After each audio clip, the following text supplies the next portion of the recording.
Nepal cricket को बारे में वेस्ट इंडीज का सीईओ वेस्ट इंडीज क्रिकेट का सीईओ ले एकदमै खुशी को कुरा गरेका छन् है र म भन्छु के नेपाल को यदि क्रिकेट को दुनिया में कोई रियल फ्रेंड रियल साथी छ भने त्यो वेस्ट इंडीज हो है।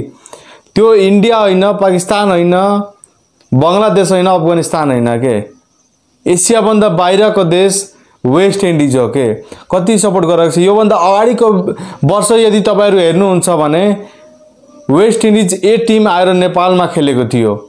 5 वटा म्याचहरु खेलेको थियो जसमा सायद 3 वटा वेस्ट इंडीज र 2 वटा नेपालले जितेको थियो।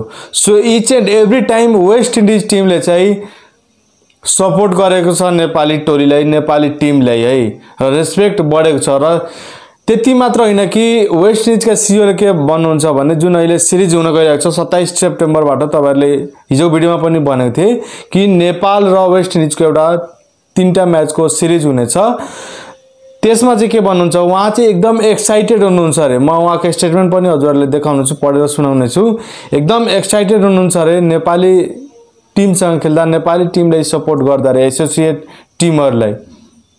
र एउटा टेस्ट नेसन भएर यति राम्रो सोच भएका र यो मात्र नेपालको लागि हैन कि अरु देशको लागि पनि यो यस्ता सोचहरु भएका व्यक्तिहरु, यस्तो सोच भएको टिमहरुसँग फाइदा हुन्छ के associate टिमहरुलाई।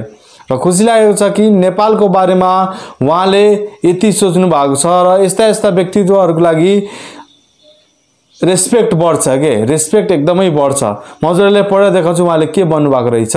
As a full member it's our responsibility to contribute to development of cricket beyond border भनेपछि हाम्रो चाहिँ रेस्पोन्सिबिलिटी हो चाहिँ बोर्डर बनाउन, आफ्नो देशहरु भन्दा बाहिरको क्रिकेटलाई चाहिँ बनाउन, डेभलप गर्नलाई है। We are proud to stand with Nepal, नेपालसँग खडा हुन हामी गर्व मानेको छौं।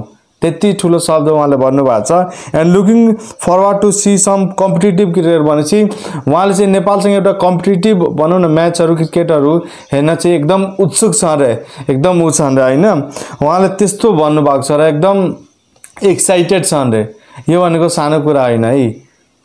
नेपालसँग भनेसी उहाँ नेपाल क्रिकेट फ्यान को क्रेज हेर्नु भएको छ, उत्साह हेर्नु भएको छ, एक एक कुरा हेर्नु भएको छ। नेपाल क्रिकेट फ्यान हेर्नुहुन्छ तपाईहरु, यदि म्याच हुँदा पहिला स्टेडियम त्यस्तो हुँदाखेरि रुखमाथि चढेर पनि हेर्ने त्यस्तो क्रेज थियो नेपाली क्रिकेट प्रेमीहरुको नेपाली। सो यो सबै भनौं न वर्ल्ड कप क्वालिफायर जुन म्याचहरु भइरहेको थियो त्यो बेलामा तपाईहरु याद होला डिजिटल फ्यान इंगेजमेंट अवार्ड नेपालले पाएको थियो। त्यतिकै पाएको थिएन के। नेपाली फ्यानहरुमा त्यति दम छ कि त्यस्तोसम्म गर्दिनुहुन्छ कम पपुलेसन भएर पनि। सो त्यही भएर यो कुराहरुले गर्दाखेरि चाहिँ विदेशहरुमा पनि प्रभाव पारेको छ as a Nepali cricket team. र एकदम खुशी लागेको छ। र म सच्चै नै भन्छु तपाईहरुले कस्तो लागेको छ। रियल क्रिकेट फ्यान भनेको वेस्ट इन्डिज हो नेपालको लागि।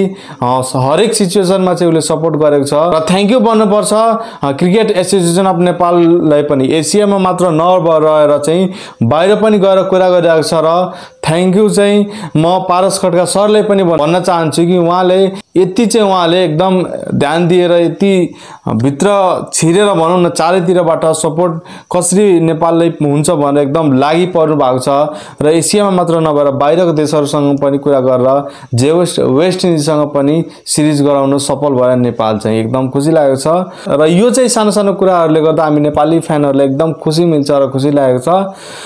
सो लगभग आजको लागि यस भिडियोमा यति नै। हजुरहरु कति खुसी हुनुहुन्छ आफ्नो प्रतिक्रिया पनि कमेन्ट बक्समा कमेन्ट गर्नुहोला। सो भेटौं नेक्स्ट भिडियोमा अर्को अपडेटसँग। सो आज भिडियो यही नै अन्त गर्न चाहे। हस्त धन्यवाद। हजुरहरुको दिन शुभ रहोस्।